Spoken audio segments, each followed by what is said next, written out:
টাকা পয়সার যারা কাস্টোডিয়ান বাংলাদেশ ব্যাংক তাদের আরেকটু আন্তরিক হওয়া উচিত। ৬ টাকা ৯ টাকার একটা মেশিন দিয়ে দায়িত্ব শেষ হয়ে যায় না।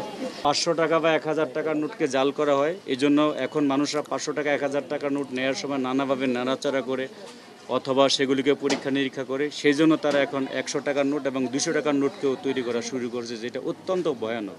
এবং সুতরাং মানুষকে অনেক বেশি সতর্ক হতে হবে।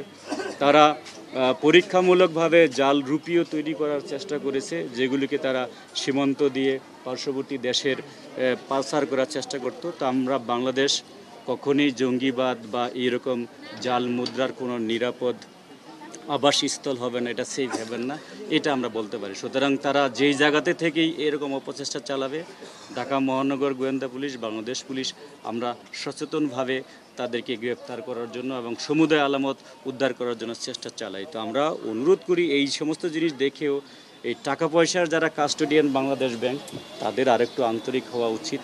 ৬ টাকা ৯ টাকার একটা মেশিন দিয়ে দায়িত্ব শেষ হয়ে যায় না। সারা বছর ধরেই এইটাকে ধরার জন্য গোয়েন্দা তৎপরতা চালাতে হয়, নানা রকমের মত বিনিময় হয়। ওনারা আরও আন্তরিক হবেন, তাহলে আমরা উৎসাহিত হতে পারি এই কাজগুলো করার জন্য। তা আমরা এদেরকে রিমান্ডে নিয়ে আরও জিজ্ঞাসাবাদ করব, এরা কতগুলো তৈরি করেছিল। যেমন ওনারা এক ভদ্রমহিলার কাছে 50টা বান্ডেল প্রায় 50 লক্ষ টাকা দিয়েছে মাত্র 15 দিন আগে। তার মানে একজনকেই যদি সে 50 লক্ষ টাকা দিতে পারে, এর মানে তার যদি 15 জন 20 জন এরকম পাইকার থাকে, তাদের কাছে কত টাকা তারা বাজারে ছড়িয়েছে।